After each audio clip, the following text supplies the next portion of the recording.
Thank you, Jens Stoltenberg, for your presentation. I would now like to, first of all, give the floor to the chair of our subcommittee on security and defence, Anna Fotyga, and after that, the chair of the delegation to the NATO Parliamentary Assembly, Ms. Eva Kaili. Thank you, Chair. Dear Secretary General, thank you for coming, and thank you for your constant will to engage in exchange of views with us. We really value your presence here. Allow me to thank you on behalf of all the members of Security and Defence Subcommittee of the European Parliament. I would like to start also by offering the expression of our grief and concern because of today's terrorist attack that happened in Kabul and that apparently was aimed at headquarters of the Resolute Support mission in Kabul, in which 8 Afghanese civilians perished, as well as numerous military and civilian members of the mission wounded, including 3 American soldiers. So our deepest sympathy to families. Yes, we often mention the security issues here in Europe, but we have also to remember that Middle East and broader Middle East, in particular Afghanistan, are places of huge violence, and therefore the contribution of NATO forces as well as EU civilian mission that is deployed there are of great value. Actually, I would like to pose my own question as well, and asking you to elaborate on current situation in Afghanistan, as well as on necessary changes to mandates of the mission in order to successfully cope with this. Allow me also to ask about your reflection and plans concerning the eastern flank of NATO. And thirdly, during recent interparliamentary meeting focused on security and foreign affairs that happened in Malta, with presence of parliamentarians of all EU member states, as well as considerable European Parliament delegation led by Chair of AFET, David McAllister, we were able to follow Federica Mogherini's remarks on necessity to enhance our operations in the Mediterranean, and in particular to try to really go after human traffickers, so those who benefit from smuggling of migrants to Europe. Could you please reflect on this as well and elaborate on possible enhanced cooperation between NATO and the EU in this respect? Thank you. Thank you, Anna Fotyga. And now, Eva Kaili, please. Thank you. Dear Secretary General, dear colleagues, on behalf of the European Parliament delegation to the NATO Parliamentary Assembly, I want also to welcome you in this meeting. I greatly appreciate your interest in the regular exchange of views with members of the European Parliament, and in times of such turmoil on our continent and worldwide, MEPs make a substantial contribution to parliamentary diplomacy, and their role is indispensable in pursuing interests and also representing our values of our citizens in security and defence policy. As you have clearly underlined many times, and also in your speech, NATO and EU are both facing uncertainties really complex, as never before maybe in our neighbourhood, but also in global scale. We have a southern neighbourhood, especially in the EU, in turmoil from Libya to Syria to Iraq, instability in the Western Balkans, and recently more instability, I would say, and also new complex threats as hybrid warfare and cyber war. We have Russia's unpredictability, we have Turkey's rhetoric that is also an ally in our NATO alliance. We also have the Brexit, which means that we will not have an ally in EU as UK, but we will have UK in the NATO alliance. We also have migration flows and terrorism that face no borders. So these complex challenges need some joint answers, of course, and we need to enlarge our partnership. So to aim and ensure compatibility, developing joint capabilities, and as you very well mentioned, to avoid duplication where it's not necessary of actions and structures, of course, to make the spending more effective. In this context, I would like also to inform our colleagues here that we look forward to the June report on the implementation of the Warsaw Declaration on EU-NATO cooperation and the common set of 42 proposals. We will also try to participate more actively with proposals at the NATO PA in Georgia.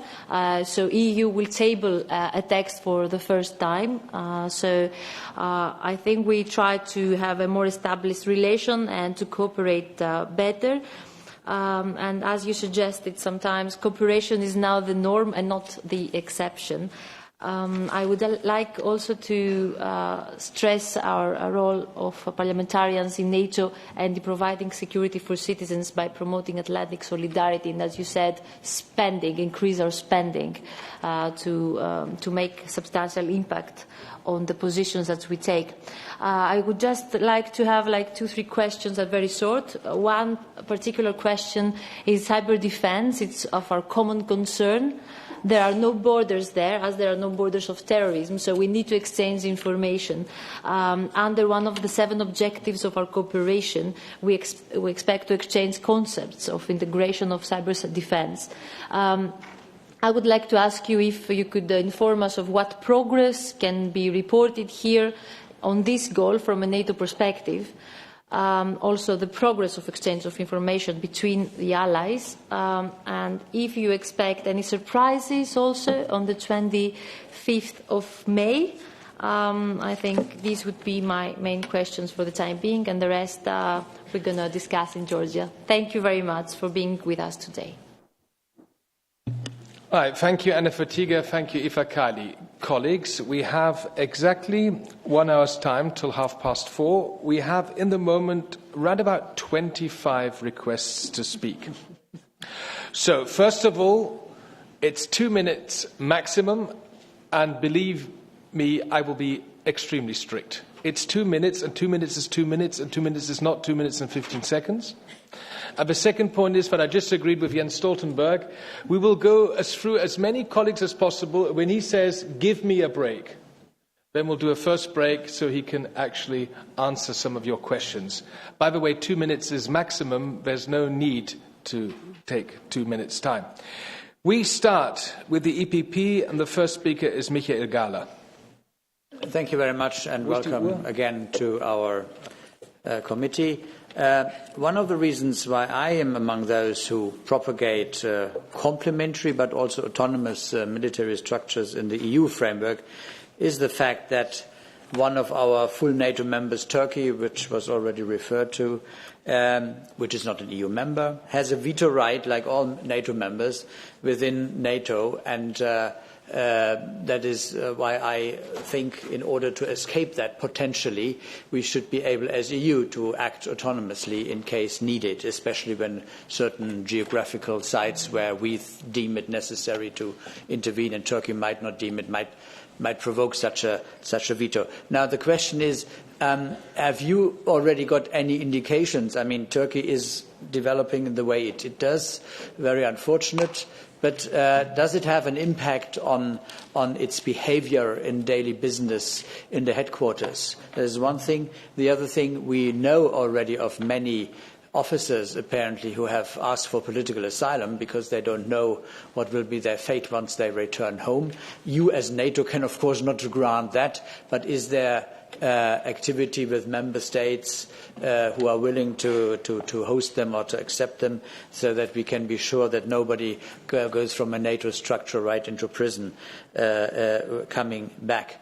Last question, when it's about this sometimes alleged, parallel or double structures, looking at the missions that we have had at the Horn of Africa as EU and as NATO, and what we've got in the Mediterranean now, Sophia, and what NATO is doing, wouldn't it make sense to, prior to such engagement, to agree that either one or the other would do it? Because indeed, I could imagine that it would be more efficient to have it done by either one. Thank you.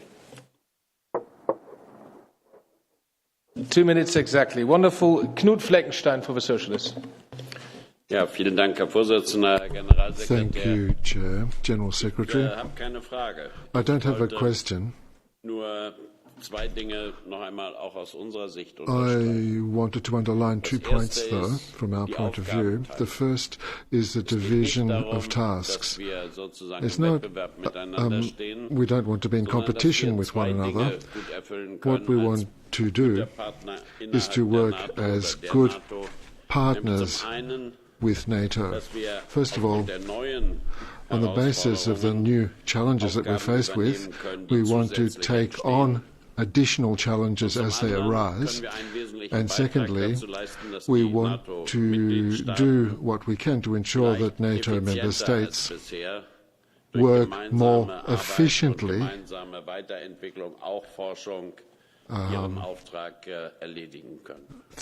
by working with us. What's particularly important to me is what you said in relation to burden sharing.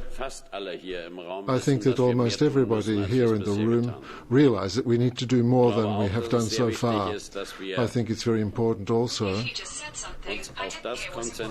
that we focus on that, on those things that we can do in addition.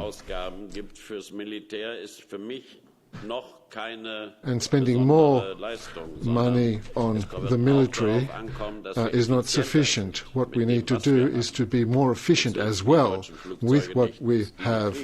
There's no point having German aircraft, for example, that aren't able to fly. And so efficiency and also more money, more resources will be necessary. Final point, with regard to burden sharing, we often like to say that we need to take into account what we do in the civilian area, so aid, that sort of thing, development aid and so forth. And so for me, 2% is not an important thing to focus on. What we need to focus on is what we are doing. Thank you, Knut Fleckenstein. Mr. Tannock. Mr. Secretary General, I'm very pleased to hear that the kind of 3 Ds of the past, duplication, decoupling, discrimination, are no longer an issue, and that the two organisations, the EU and NATO, can cooperate against the common threats from ISIS to a more assertive Russia. I'm also very pleased that Montenegro, I'm the rapporteur of Montenegro, is about to join NATO.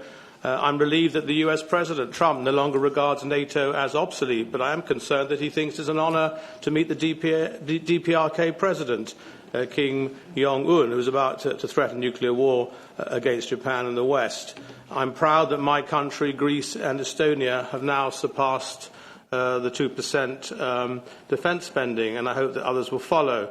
On the issue of Brexit, the UK, as has been pointed out, will remain a major NATO member state post-Brexit, and in a recent paper I wrote, I'm hoping that the UK will adopt the Norwegian model, which you must be familiar with as a former Prime Minister, and remain very plugged into CSDP and CFSP activities post our departure from the European Union. In fact, in a paper I wrote, I have actually called for the UK to adopt a mirror equivalent to the Swedish military doctrine, which, as a non-NATO but EU member state, has promised it would honour NATO's Article 5 to protect its neighbours in the event of attack, even though it's not, as it were, a member of NATO. So I would favour the United Kingdom adopting a political declaration to honour Articles 42.7 and 222 of the Lisbon Treaty, even after it's left the European Union, so that the two organisations and the member states which are members of one and not the other, and vice versa, can remain extremely good friends and close allies. Thank you. Thank you, Charles. And now we come to Mrs. Woutmans from the Liberal ALDE Group. Dank u wel, voorzitter. Secretaris-generaal, ik zal Nederlands spreken. I'm going to speak Dutch. I will wait till you have translation. Thanks for your presentation. I'm very happy that you said right at the outset that cooperation between the EU and NATO is the norm now rather than the exception, which is what it was before. And I think that's a very good thing to take stock of. It's something that we support here in the EP. I have a couple of points to make. One, when the new American president was elected, the world was shocked by the statement that within Europe we wouldn't be able to count on America in NATO. But there doesn't seem to have been much evidence of that, thankfully. I'd like to hear what you have to say with regard to the President's statements and how you're going to deal with that at the NATO summit. Second point, how are we going to deal with Russia? Russia remains a neighbour of Europe. We have difficult relations with Russia at the moment, and so I'm wondering what the NATO strategy is with regard to the future and Russia. Thirdly, Turkey. Yesterday in the European Parliament, in AFET, we approved a report in which it says that the EU cannot join, Turkey cannot join the EU. But what's the future of Turkey within NATO? And final question, last but not least, the European citizenship question. The last Eurobarometer shows that the citizens regard security as being a priority, and NATO has a role to play in the fight against terrorism. And I'd like to hear how you see the EU's role in that with NATO. And now we come to Mrs. Lösing for GUI NGL. Ja, vielen Dank. Thank you. My first question concerns the EU headquarters. The military will be called the Military Planning Unit. That does not involve executive operations. Earlier, many NATO countries and the EU were against such a headquarters, and I have the impression that no longer seems to be the case. And my question is, are you of the opinion that the support would continue if plans were to emerge to extend the duties to military operations? I have one question concerning the common projects. There are 42 projects that are being planned. You spoke. Can you hear me? There are 42 common EU-NATO projects, and you said that many of those concern the Mediterranean, and you've given us some examples, projects that we know about. My question is, are there further projects, and in what regions could we work together in a maritime environment?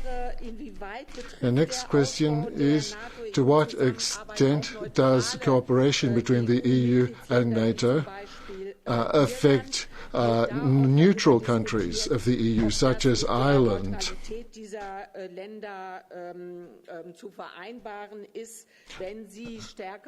So if you become more closely integrated with the EU, how does that affect those neutral countries? Thank you. I'll speak Swedish. I'd like to ask two questions. The one has to do with the cooperation on migration in the Mediterranean, because you can't stop migration with military means. That's impossible. So are we going to try to do something about migration? I mean, we're actually rescuing people in the Mediterranean. That's what we're doing. And maybe that's not NATO's main task. But in any case, I'd also like to ask a question about the 2% goal. Of course, Sweden is not a member of NATO, so we don't have this 2% goal, but all the other countries do. But the question is, what do we get out of these 2%? I think we have to look at what we get for them, not how much we put in the system. But as a colleague said, there are a lot of plans, but maybe we can't do much about it if we don't have enough staff. So maybe we've just bought new equipment, but we don't have the necessary quality for our defense. So what is best? That's the question. And we've talked about pooling and sharing. And there are a lot of different projects that might even save money for European defense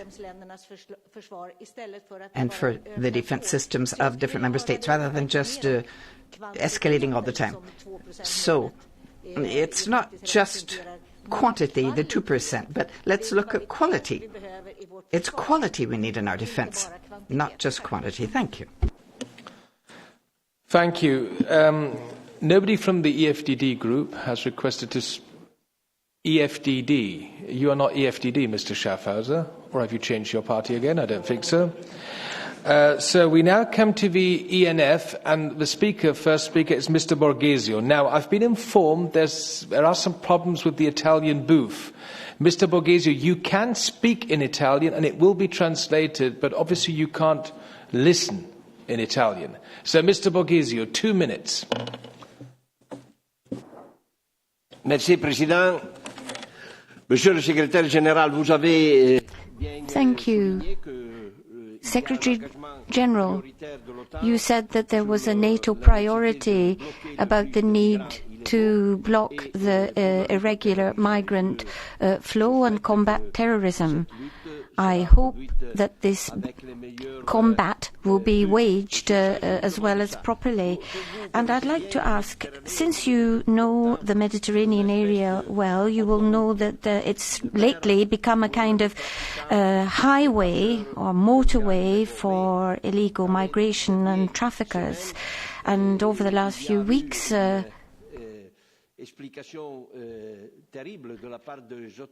we've had very negative explanations coming out of the Italian judicial system.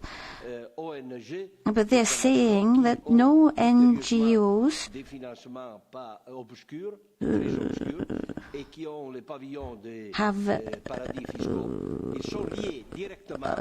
or rather, there are NGOs who are actually linked to these traffickers. They're using electronic interception devices.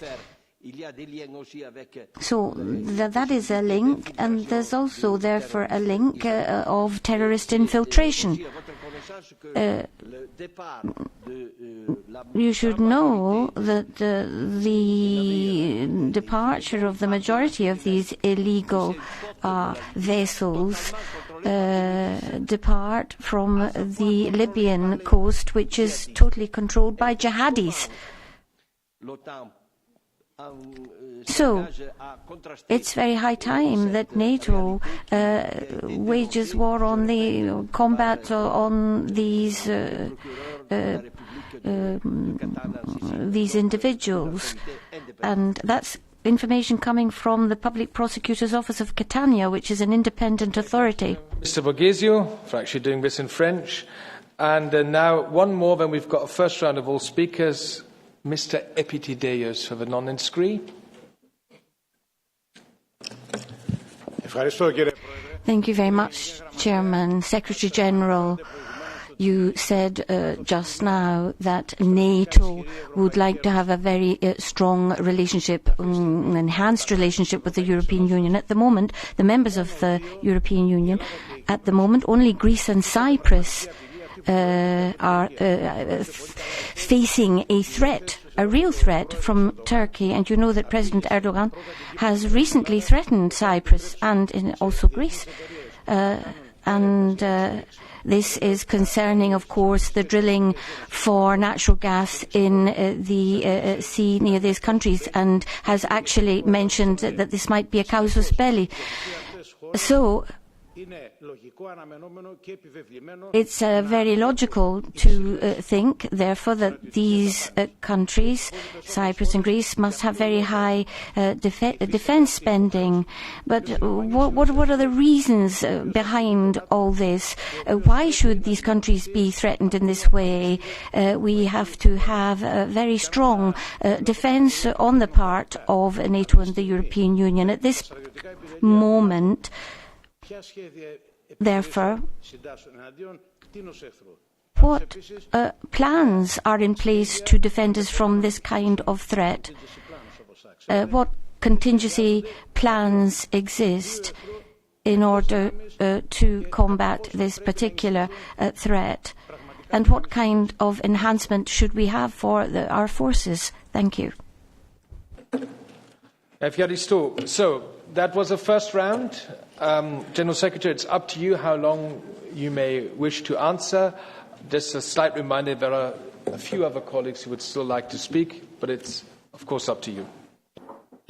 Thank you so much, and thank you for all your questions. I will try to at least address the main issues, but it may be that I'm not able to answer all the questions, because we need also some time for further questions. But then, first to Anna, thank you for expressing sympathy for those who lost their lives and those who lost their loved ones during the terrorist attack this morning in Kabul, and it just underlines the difficult situation in Afghanistan, and for me it just underlines the importance of NATO continuing to be there, not in the combat operation, but by helping, training, assisting, advising the Afghans so they can deal with these kind of terrorist attacks as they did this morning. There has so far not been any concrete proposals to change the mandate of the rescue support mission. It's about train, assist and advise, not about combat operations. But we have to make decisions on the force levels and the duration of our presence when we, also later on this year, either in May or in June. Then you also asked about fighting migration, and that was also addressed by many of you. So I'm actually now answering not only Anna but also others. As said, migration requires a response from nations and from many different international organizations. The UN High Commissioner for Refugees, the EU, individual nations. And it's not for me to, in a way, answer on behalf of all those institutions and all those nations. What I can do is to say something about how NATO can contribute to helping the international community, EU and nations to cope with the migration and refugee crisis. And we have to remember that this is a humanitarian tragedy. Thousands have lost their lives, and it reflects how difficult the living conditions are in many countries outside Europe. But NATO is helping partly by addressing the root causes. The reason why we are helping to stabilize Afghanistan, the reason why we are helping to fight terrorism in Iraq, working with partners like Tunisia, Jordan, is to help to stabilize the whole region and thereby also reducing the causes for the migrant and the refugee crisis. If we are able to create stability, peace, security, then there will also be less people fleeing their countries. partly because less people have to flee from violence, from war, but also because stability, security, peace is a precondition for economic development. So even those who are not leaving the country because of war, but who are leaving the country because of poverty, by addressing the root causes, by creating more peace and stability, we are also providing the ground for economic prosperity, and thereby also addressing the causes for many people leaving their country. So I'm not saying that NATO is the answer, but I'm saying that NATO is part of the answer, and we are contributing in different ways, and we are working together with the European Union on doing exactly that. Then, Ms. Kaili, I would like to say that I first of all very much appreciate the work you are doing in the NATO Parliamentary Assembly. Because the NATO Parliamentary Assembly is important for NATO. I myself have been a parliamentarian for many years, since 1991, and I know the importance of parliaments. Because parliaments decide the laws, they decide the framework for security and defence policies, and they decide the budgets. So there is no way we can have a strong, adaptive defence and security policy without the support from parliaments. And the NATO Parliamentary Assembly is a link between the national parliaments and NATO. So I thank you so much for the work you are doing there. Hybrid, well, we are working on hybrid together with the European Union.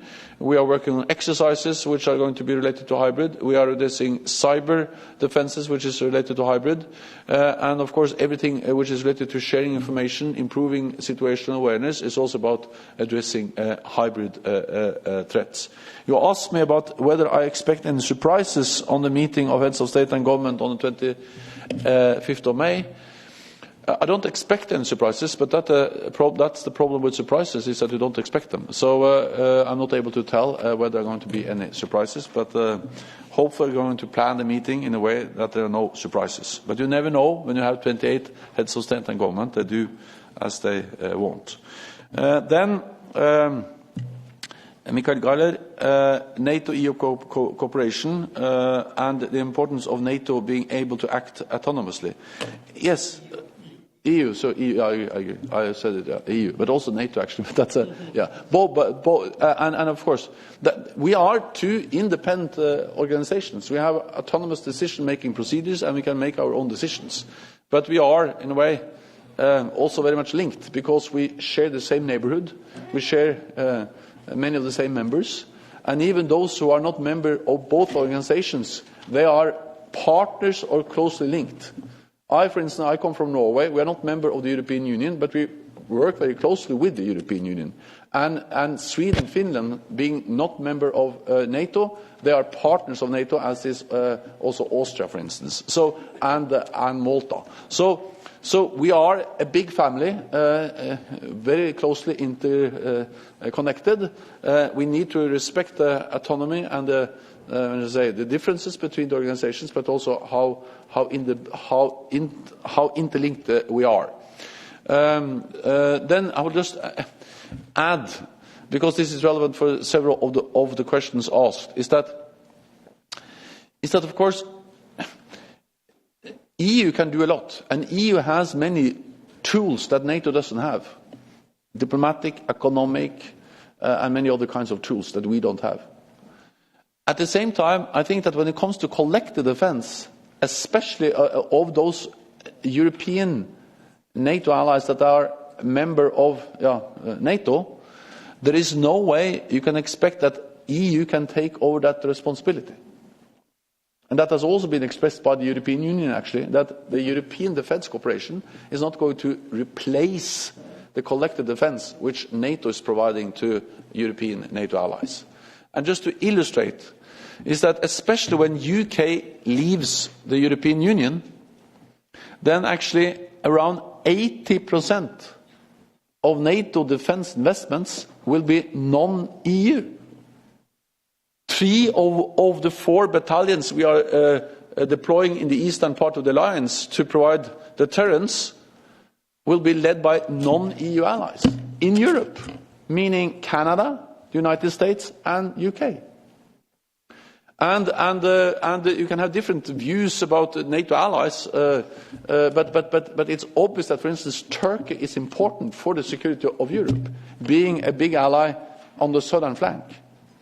Albania is part of our efforts to stabilize the Western Balkans, which is important for the whole of Europe.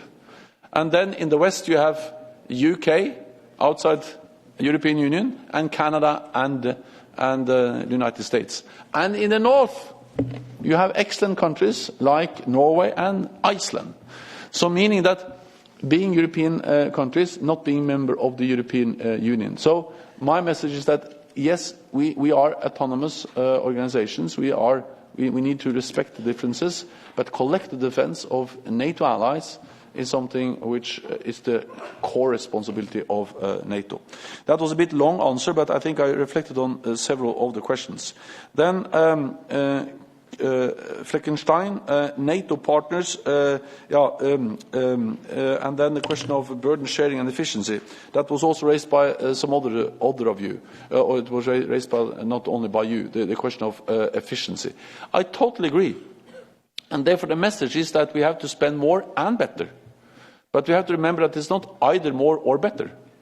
What we agreed in 2014 was to both increase defense investments and to spend better. And we need actually both. And I understand very well that many politicians would like to spend on education, health, infrastructure instead of defense. And when I was Minister of Finance in Norway in the 1990s, I actually reduced defense spending in Norway. Because that was after the Cold War. After the end of the Cold War, and all European allies reduced defense spending. And when tensions are going down, I think it's absolutely understandable that defense spending is also going down. But then we have to be able to increase defense spending when tensions are going up, and now tensions are going up. And therefore, also as Prime Minister of Norway, I was responsible for increasing defense spending again in Norway. So yes, it's okay to reduce when tensions are going down, but then you have to be able to increase when tensions are going up. Then the question of on Brexit and the Norwegian model. So first of all, I don't know exactly what to say about the Norwegian model because to be honest, I fought strongly in favor of Norway joining the European Union back in 1994. We had a referendum in Norway, and as you know, Norway is the only country in the world that has negotiated an accession treaty with the European Union, not only once but twice. First in 1972 and then in 1994, and then voted it down in a referendum not only once but twice. And I was on the losing side both times. So I'm actually not in favor of the Norwegian model. I've been fighting hardly against it, trying to be a member of the European Union, but I didn't succeed. So that's the reason why I'm so eager at coming here, because this is the closest I come to a kind of individual membership of the European Union. But of course, given that you are not a member, then of course the Norwegian model, the EA agreement, provided a good solution for Norway, but I think also for the European Union, integrating us very much with the cooperation in the European Union. Then Waldmans, on Trump and the US elections. So first of all, it has been a very consistent message from President Trump in all my conversations with him that the United States remains committed to the transatlantic bond and to NATO. That was his message when I spoke to him just after he was elected, and that was the message when I met him 2 weeks ago in the White House. And I think we have to understand that NATO is an alliance of 28 democracies where they elect people from different political parties with different political views on many issues. But the strength of NATO is that we have been able again and again to prove that despite of these political differences, we have always been able to agree on the core task of NATO, and that is that we stand together, protect each other, and recognize that we are stronger together than alone. Strong NATO is good for Europe, but a strong NATO is also good for the United States. 2 world wars and the Cold War have taught us all that stability in Europe is also important for the United States, Canada, North America. And we have to also remember that the only time NATO has invoked Article 5 is after an attack on the United States. And hundreds of thousands of European soldiers have fought alongside American soldiers in Afghanistan, and more than 1,000 have lost their lives in a military operation that was a direct consequence of an attack on the United States. So as Europeans, you should know, we should remind the world about the fact that yes, NATO is important for many European NATO allies, but NATO is also important for North America. Russia. Very briefly. Russia, that's about defense and dialogue. We are increasing our presence in the eastern part of the alliance, not to provoke a conflict with Russia, but to prevent the conflict with Russia. And I have stated again and again that my experience as a Norwegian politician is that there is no contradiction between strength and dialogue. Actually, if you are strong, if you are predictable, if you are together with allies in NATO, you can talk to Russia. And that's exactly what we did in Norway. We are a border, have a common border with Russia. We have a big sea border, land border. We were able to develop, I would call it a pragmatic working relationship with Russia, not despite Norway's membership in the alliance, but because of NATO's membership in the alliance. So as long as we are strong, as long as we are united, we have to engage in a political dialogue with Russia. Russia is our neighbor. Russia is there to stay. Russia is not going to go away. And we need to try to get tensions down, to improve the relationship with Russia. And that's the reason why I also welcome that NATO has been able to reactivate the political dialogue with Russia, because we need to strive for a more constructive relationship with Russia. Briefly on Turkey. Also, Turkey is an important ally, not least because of its geographic location, bordering Iraq, Syria, bordering Russia in the Black Sea, being key for the way Europe is dealing with the migrant and refugee crisis. Turkey has suffered many terrorist attacks, a brutal coup attempt in July last year. And of course, Turkey has the right to protect itself and also to prosecute those who are behind the failed coup. But then I expect all NATO allies to adhere to our core values, which is democracy, the rule of law, individual liberty. And I have discussed this in many European NATO capitals, including in Ankara, because those values are important for the alliance and they're important for me as Secretary General. You are right that some NATO allies have asked for asylum. Some Turkish officers have asked for asylum. That's for individual NATO allies to decide, to assess the request and decide whether they should be granted asylum. It's not a NATO task to make those decisions. Then Ms. Lösing, there is an EU planning headquarters or unit which is now going to be established.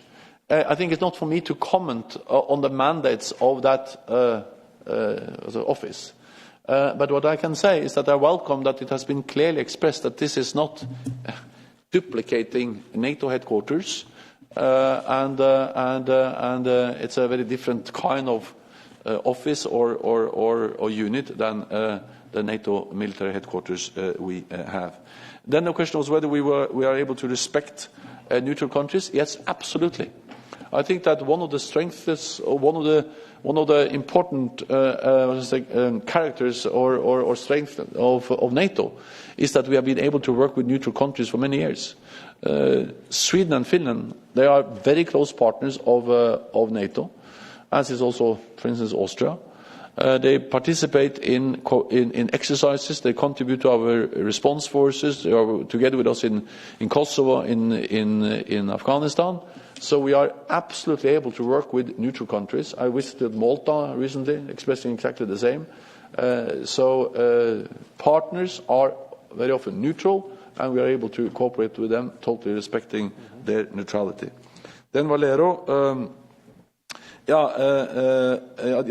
asked me, Sweden. You asked me about military means and migration. No, of course, military is not the first response to migrants. but military means can help, for instance, the European Union dealing with the crisis in the Aegean, as we are doing with our military naval presence in the Aegean, helping implement the EU-Turkey deal, and we have actually very successfully significantly reduced the number of people crossing the Aegean Sea. And we are helping Operation Sophia, and we are addressing the root causes with our presence, for instance, in Afghanistan.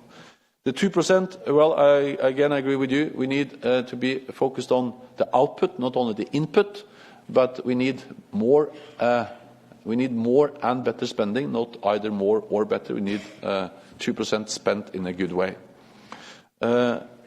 Borgesio, I'm not able to. Borgesio.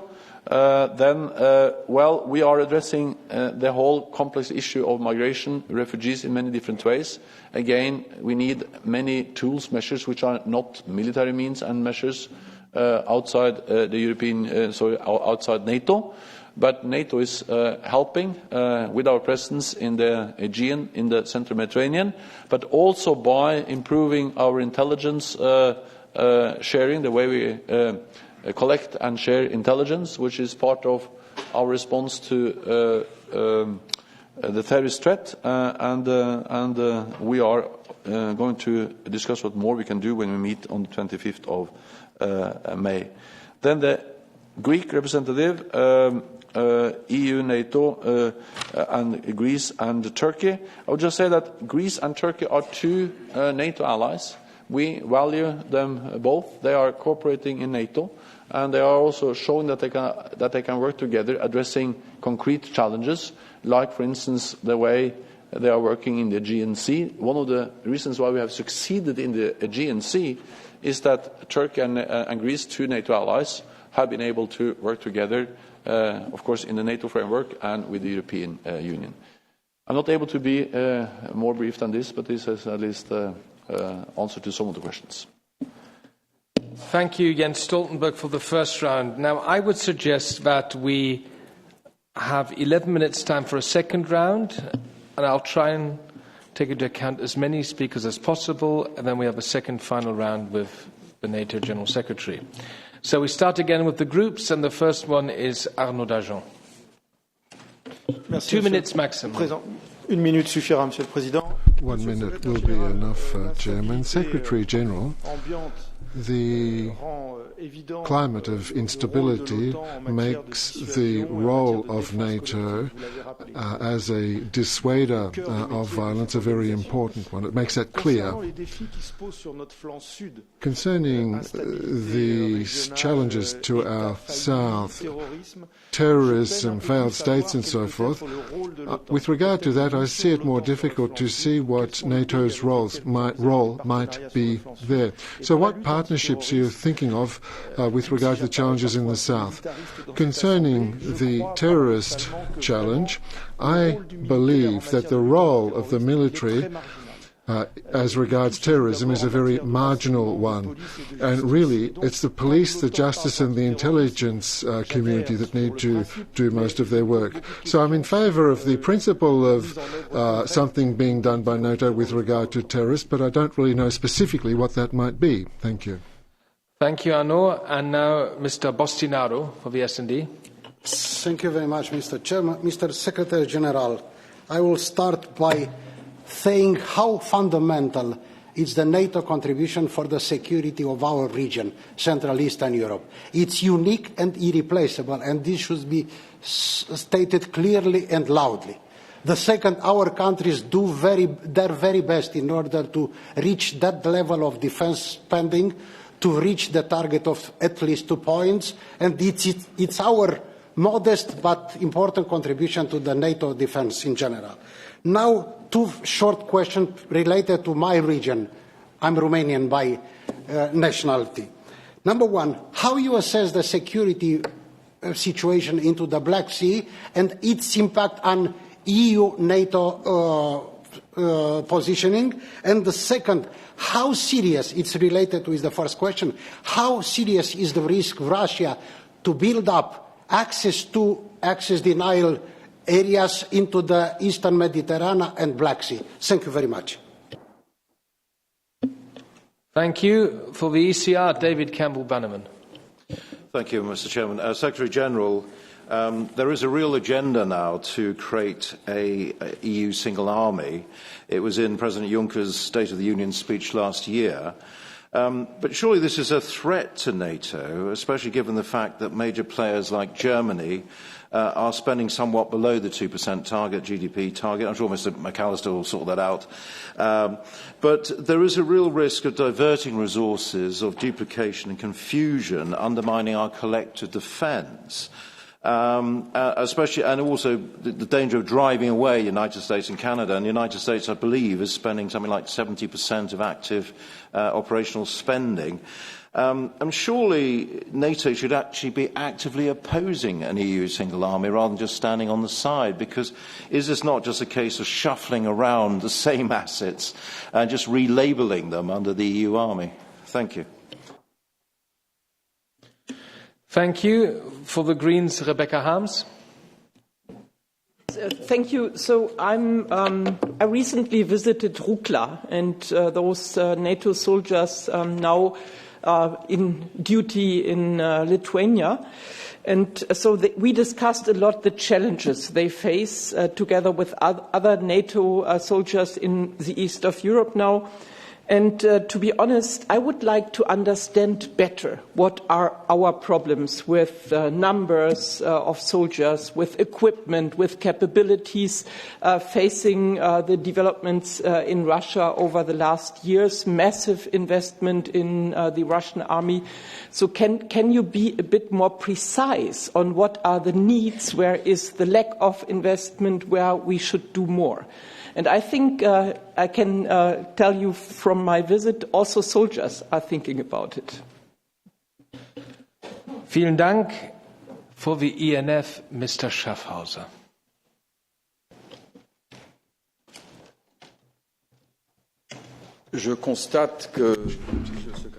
Well, I note, Secretary General, that you talk about French prospects which are favorable for your next summit. You know that our political force is in favor of leaving NATO. It represents the top party in France that could win. And why would we leave NATO? Because we think we need a multipolar world, that NATO is often a weapon for mass destabilization and not for stabilization. And it demonstrated this in different conflicts, Iraq, etc., and everything that's going on right now.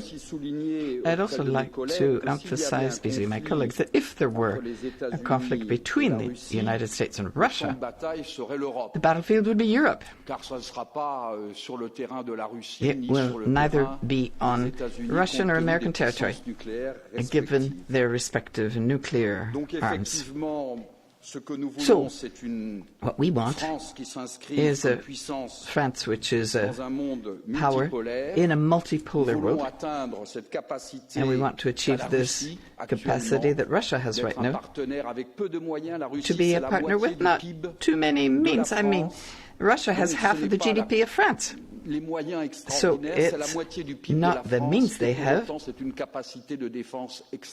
and still they've got a defense capacity which is extraordinary. So that's those are intentions, and sooner or later this will lead to a change in NATO. Well, that was the point of view of General de Gaulle, who was always a partner, despite everything, when it was necessary, and we'll also be partners. But this means that there has to be a profound change in your organization. Thank you. Merci. Right, we've got 4 minutes left, and I will now divide the speaking time just between the speakers of the EPP and the S&D. And to raise for gender balance, it's ladies first. Ramona Manescu. Thank you, Chair. Thank you, Mr. Secretary General, for coming here. As you said, after a long period, we saw positive change in the military spending of NATO members. And as also my colleague mentioned, Romania just joined the small club of members that allocate 2% of GDP. as well as other countries that are following this trend, as you also mentioned, and that would mean additional financial resources, which allow us to better focus on the new threats, like those mentioned here already, hybrid threats and cyber attacks. My first question, have you considered for a higher proportion of the new resources to be guided towards addressing these new threats, knowing that the vast majority of our military spending are still dedicated to the traditional capacities, and the new established European Centre of Excellence for countering hybrid threats in Helsinki have a budget of only 1.5 million euros.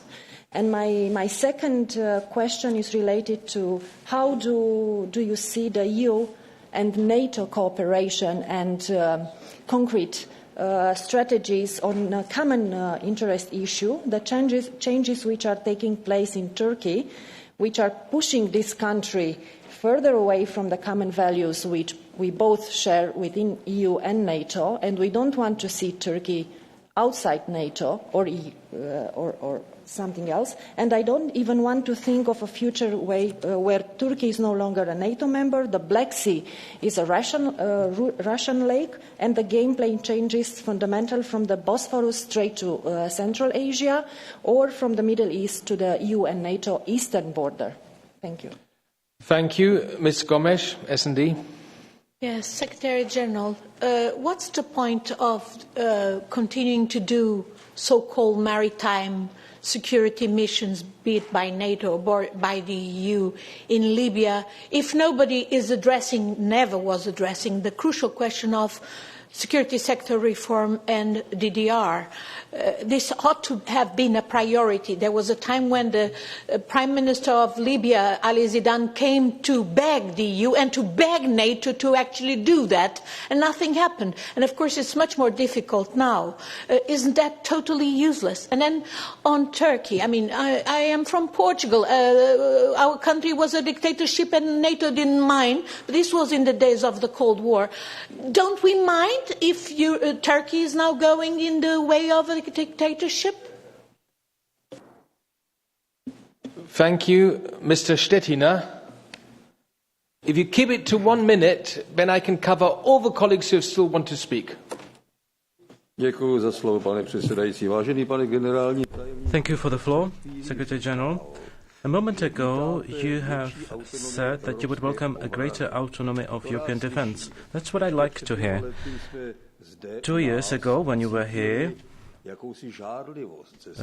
was some kind of jealousy on the part of the NATO, which has now gone away. But my question is, what would be the division of labour when it comes to defence of Europe, and when we need to face up to the Russian challenge?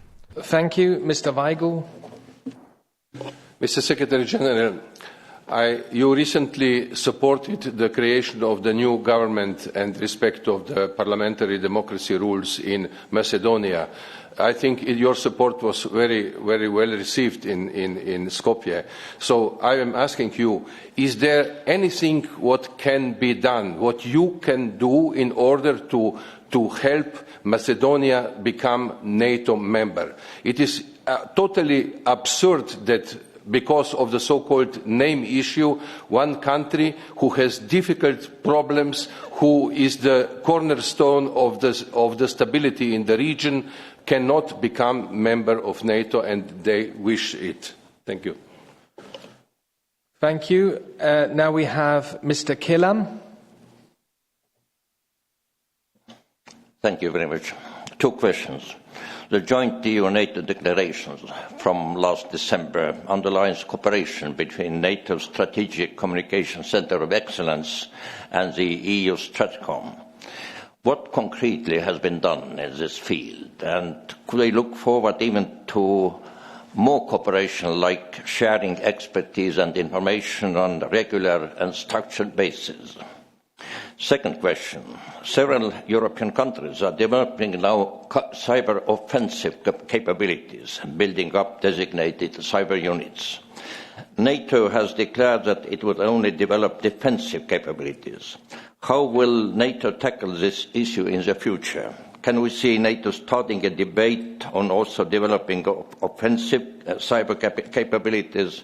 And wouldn't it be time to also set up a cyber component command next to land, air and maritime component commands?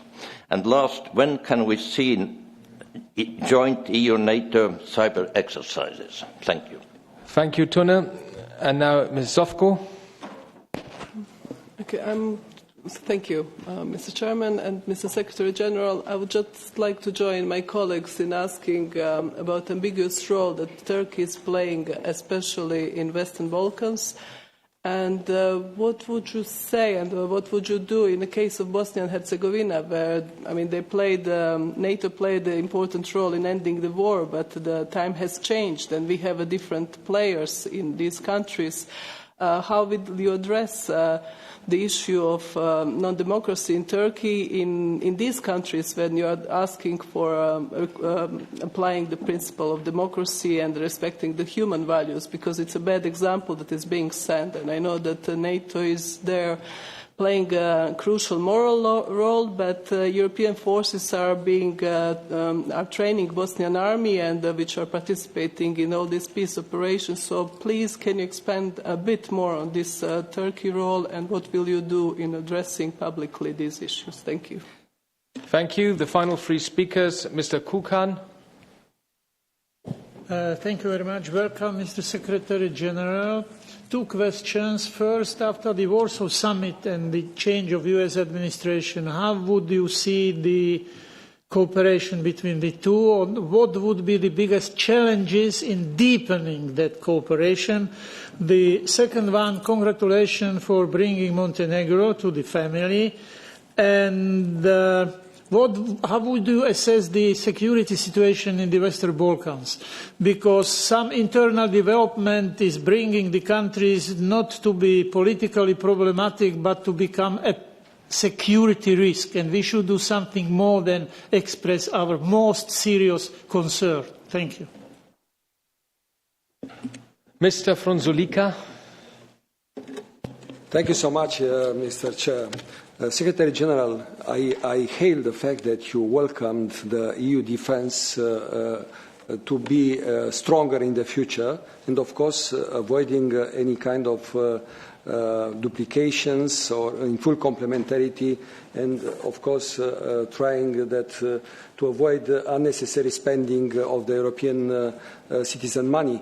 As long as 22 countries are members of both organizations and both organizations are promoting and defending the same values, don't you think so that it might be time for the two organizations, NATO and EU, to engage negotiations in order to achieve a comprehensive practical operational agreement in order that the European Union should have access to NATO capabilities for European Union missions, especially on three fields: on command structures, on space capabilities, and on long-range capabilities of transportation of troops and equipments.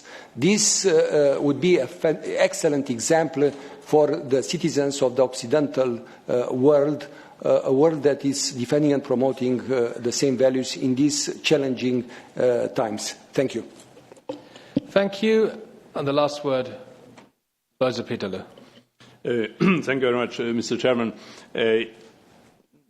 Several colleagues asked questions on individual countries in the Western Balkans. I would be pleased if you are able to share with us shortly your consideration on the Western Balkans region. Thank you. Right, dear colleagues, that was 26 people who contributed to this exchange of views. General Secretary, you now have the challenge of answering all these questions as extensive and as brief as possible at the same time. But since you didn't get enough questions, one more question from me. Albania is also a NATO member state, and Albania is going through a phase of a serious political crisis now for months. Any comments from your side, from NATO, on the situation in Albania? Thank you.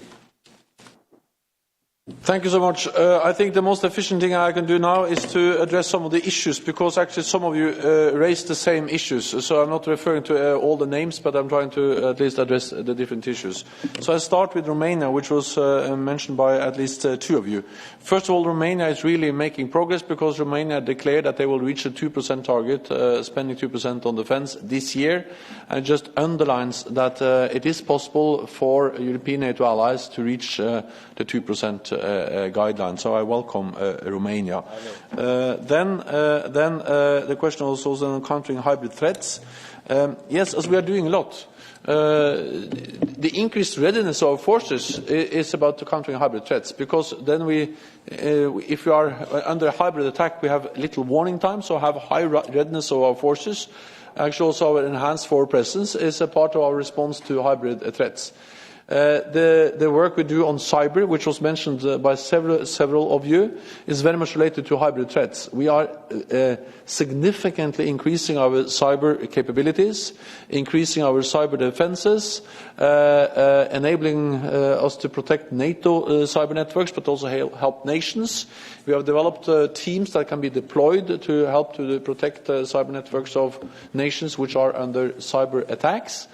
And we do more exercises, and we are also now in the process of establishing cyber as a military domain alongside air, sea and land.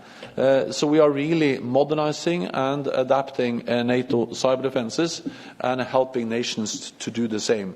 NATO is not engaged in developing offensive cyber capabilities, but of course some NATO allies have that kind of capabilities. Now, actually, I answered many of the questions just by addressing hybrid and cyber as part of that.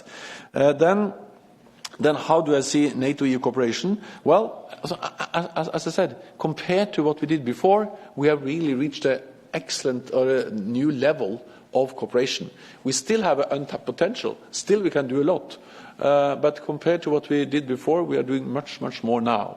And just the last year, we have been able to reach 2 formal arrangements between NATO and the EU on cyber and on our Aegean activity. And that is more formal arrangements between NATO and the EU during the last year than the previous 10 years. So we are really making a difference in the cooperation between NATO and EU. Many of you addressed Turkey, and as also some of you stated, Turkey is important for Europe, for the whole of Europe, because they are on the front line fighting ISIL-Daesh in Syria and Iraq. The counter-ISIL coalition, they have bases, they use Turkish infrastructure in the fight against ISIL and Daesh, or ISIL-Daesh, and some of you were also concerned about the situation in the Black Sea. Of course, Turkey is key for the Black Sea and for our response to the significant Russian military build-up we have seen in the Black Sea, especially in Crimea.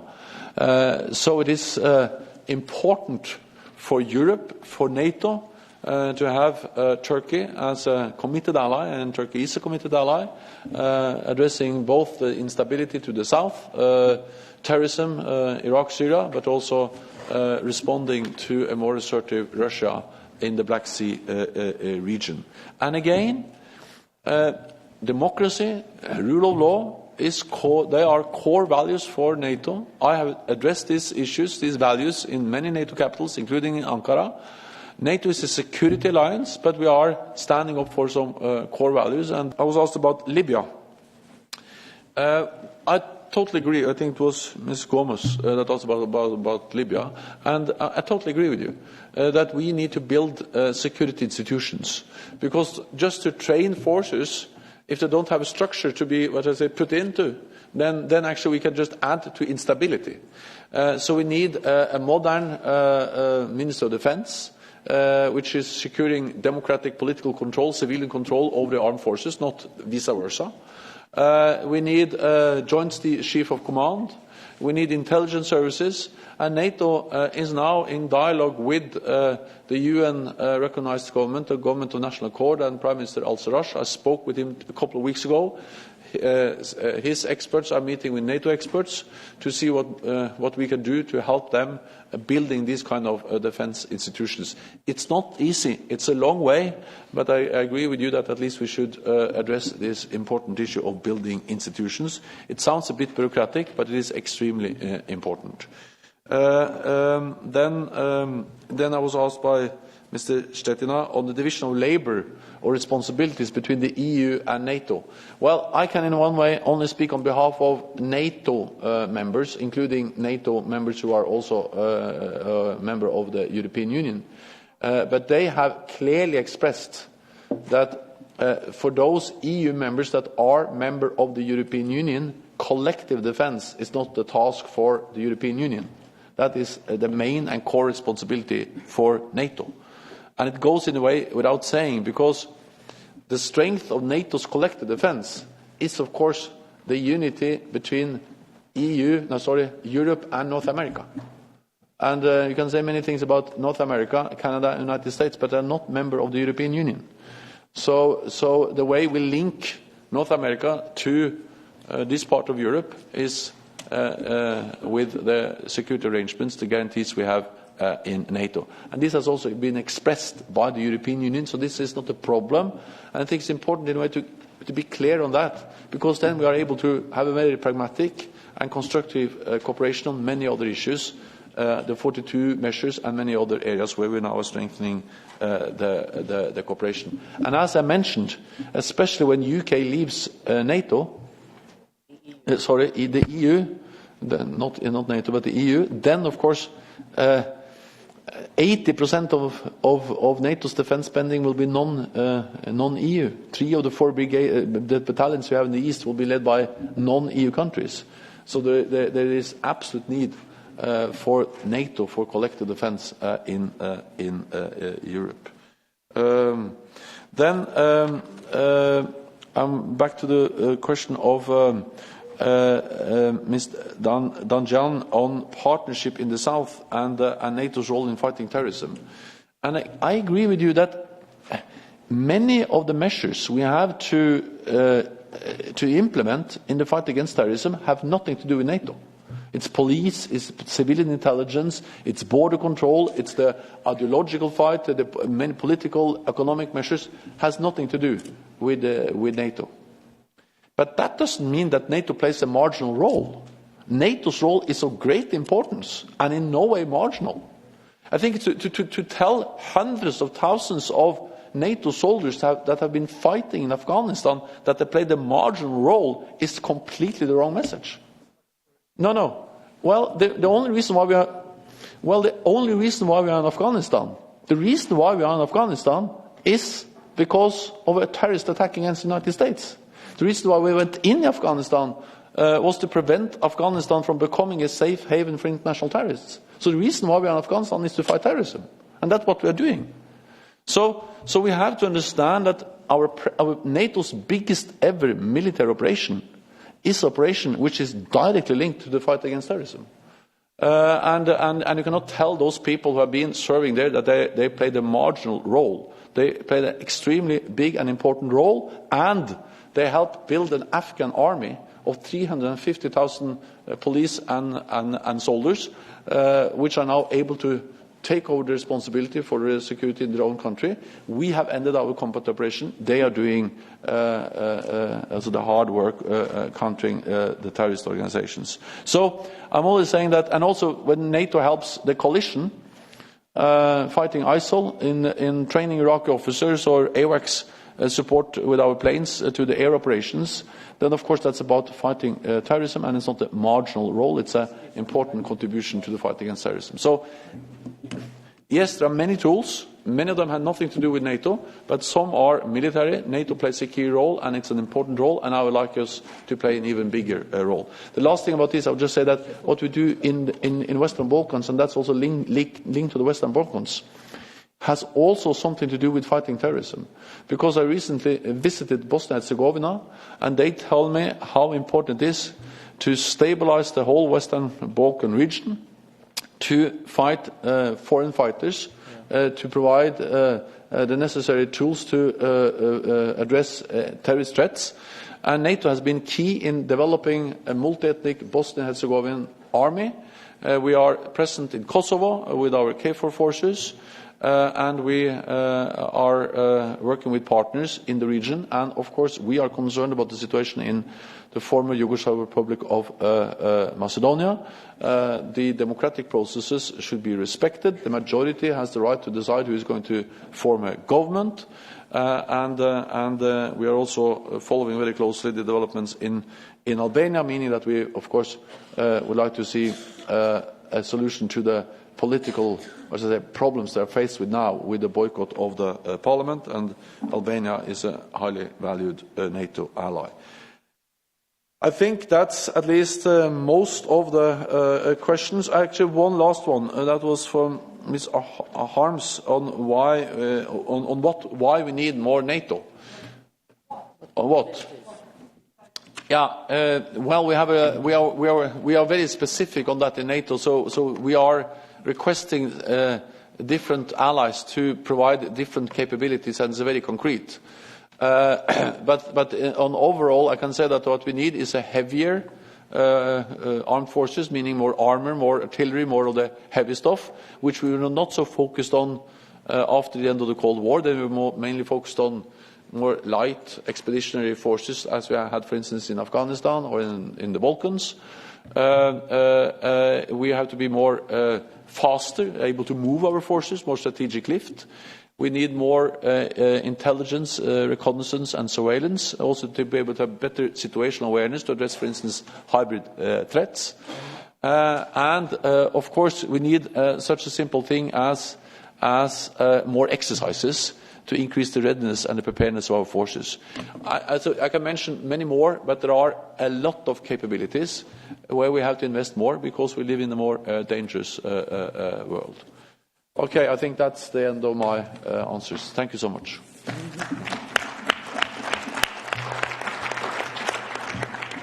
Secretary Stoltenberg, on behalf of all my colleagues present, let me thank you very much for your presence here today and for providing such thoughtful and interesting debate.